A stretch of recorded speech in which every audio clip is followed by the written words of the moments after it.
Aí estava falando de Flamengo, Internacional, aí tem mais um aqui, ó. Estamos equilibrando as entrevistas. Fernando Schiller, bom dia.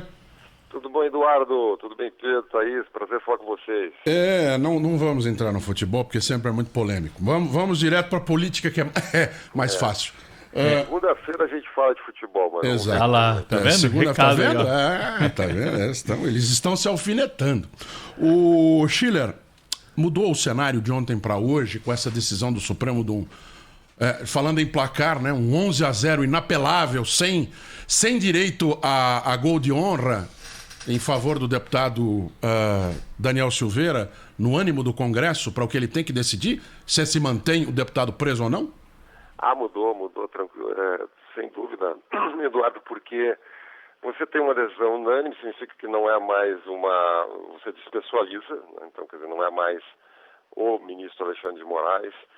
Você tem, inclusive, alguns ministros que tiveram posicionamentos no passado em defesa da liberdade de expressão, uma defesa mais clara da liberdade de expressão, Marco Aurélio Mello, a própria ministra Carmen Lúcia, enfim, mas que nesse momento fecharam em torno dessa decisão dessa ação do ministro Alexandre de Moraes. Mas tem alguns significados, pode ter um significado corporativo também, ou seja, dentro da corte, enfim, essa interpretação sobre o que é ou não ameaça, a intangibilidade, né, os valores do Supremo Tribunal Federal. Hoje de manhã, acordei cedo aqui, fui reler a portaria que criou o inquérito das fake news. É interessante, é uma portaria não dá nenhuma página, uma portaria muito pequena, assinada pelo ex-presidente Dias Toffoli, né, que praticamente dá assim, amplos poderes, né, poderes intangíveis ao Supremo Tribunal Federal. Né.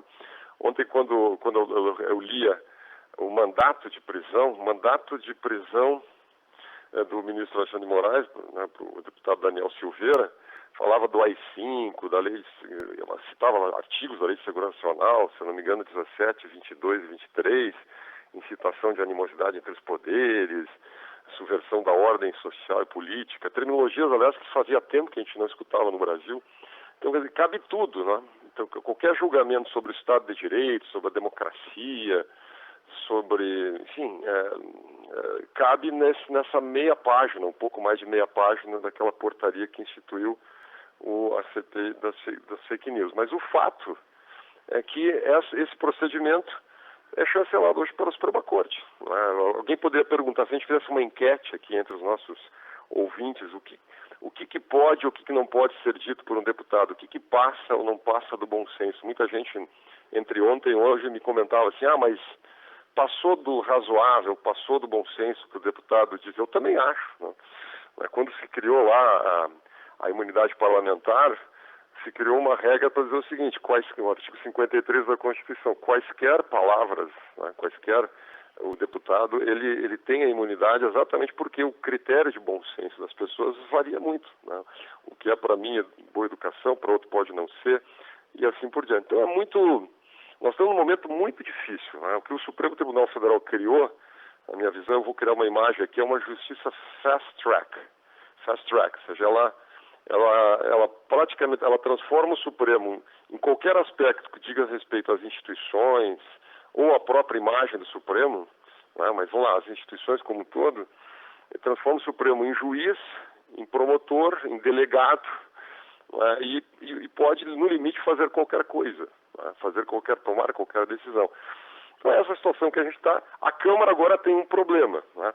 Pela lógica do artigo 53 da Constituição, a mim parece que deveria ter sido movido um processo, né? E o Supremo pedido à Procuradoria-Geral da República, pedido à Câmara autorização para a prisão do deputado. À medida que ele foi preso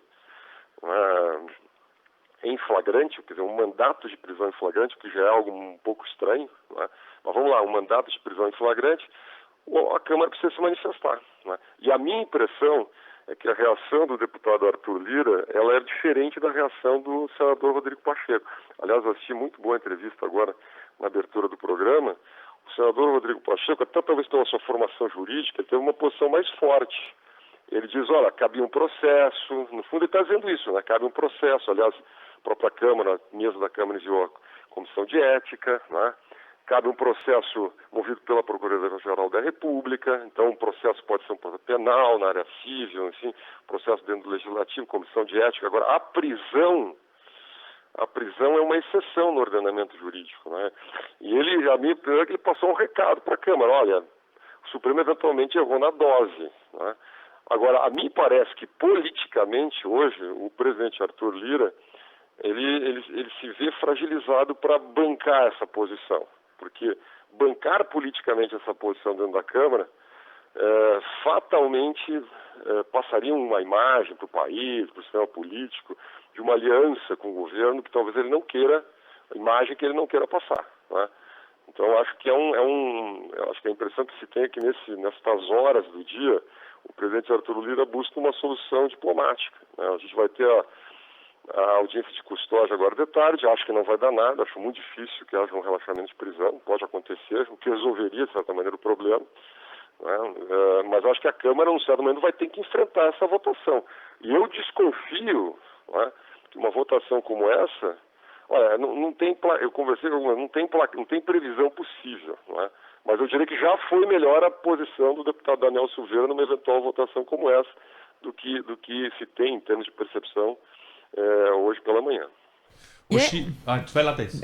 Só falar aqui fazer uma consideração, Chile, que é a seguinte: é lamentável, né, Chile, que a gente esteja perdendo tempo com esse tipo de discussão. Ela é inevitável, ela é colocada, a prisão de um deputado federal que diz que queria surrar ministro do Supremo.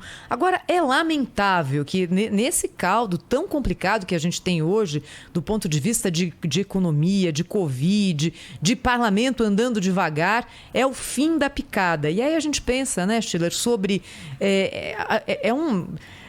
Uma característica do sistema democrático, às vezes, abrigar dentro dele e na regra da democracia manifestações e pessoas que são contra a democracia. Como é que a gente consegue conter isso dentro de um sistema que vai justamente no sentido oposto, né? Uma manifestação antidemocrática dentro do sistema democrático deve ser suportada, porque esse é o espírito da democracia, ou deve ser contida para não levar o próprio sistema a uma posição ali de risco e de debacle. É uma discussão para lá de metro, mas acho que ela se coloca agora com a questão da prisão do deputado Daniel Silveira, né?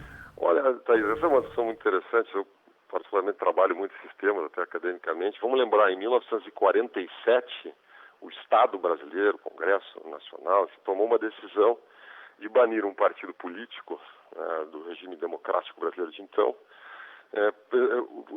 tendo um dos argumentos exatamente esse, de que era um partido que, pela sua ideologia, pela sua visão de mundo, conspirava ou representava uma ameaça às instituições, à democracia, à ordem jurídica brasileira. Era o Partido Comunista do Brasil. Partido Comunista do Brasil. O que a gente pode dizer? Esse é um argumento antigo, a ideia de que numa democracia, eventualmente, você não possa propugnar por regimes autoritários, por uma revolução, ou defender ditaduras. Vamos lembrar, o atual presidente da República passou a campanha eleitoral inteira defendendo o regime militar, defendendo o coronel Brilhante Ustra, defendendo os generais que comandaram o país. Inclusive deve ter falas elogiando o AI-5, imagino que tenha, não me lembro exatamente, mas imagino que tenha.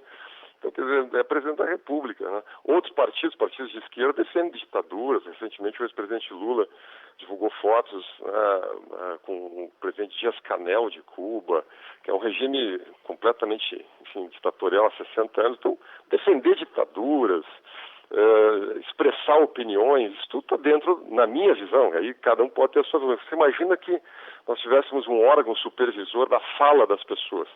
Então, todas as falas que fossem interpretadas como ameaças à democracia, seja por defender ditaduras, ou defender ditaduras do passado, por defender a monarquia, por exemplo, que nós temos sistema, nós tivemos já um plebiscito, sim.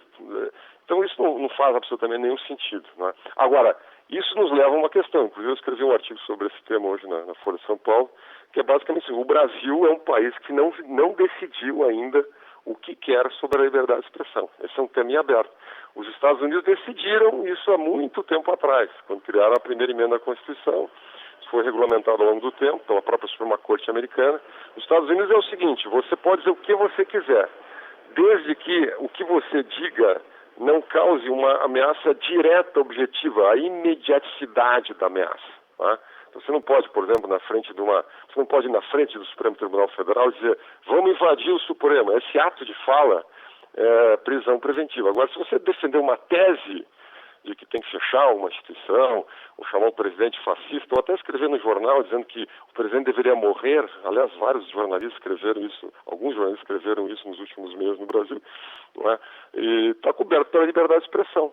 Porque se a gente começar a discriminar isso seletivamente, a gente diz, olha, essa fala eu gostei, aquela fala eu não gostei, essa aqui pode, aquela não pode.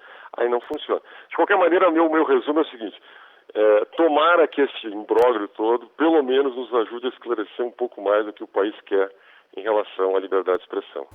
Fernando Schiller, muito obrigado pela sua participação. Um bom dia para você e calma no coração, tá? O domingo chega. Calma no coração. E calma do domingo, né? Domingo chega. Hoje à tarde vai ser emocionante também, mas eu sei muito bem que você está preocupado com o domingo.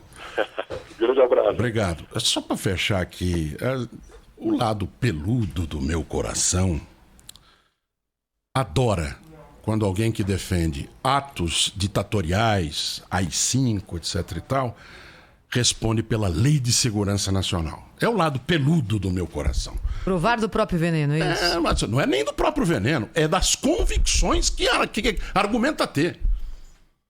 É o tal do pau batendo em Chico, porque ele gostaria que batesse em Francisco. E no caso, Chico ser ele. Mas é o lado peludo do meu coração, porque eu também acho que a Lei de Segurança Nacional não é condizente com a atual Constituição, logo deveria ter sido deixada de lado em termos de aplicação, como, por exemplo, foi a lei que institui o diploma obrigatório para jornalistas. Rede Bandeirantes de Rádio.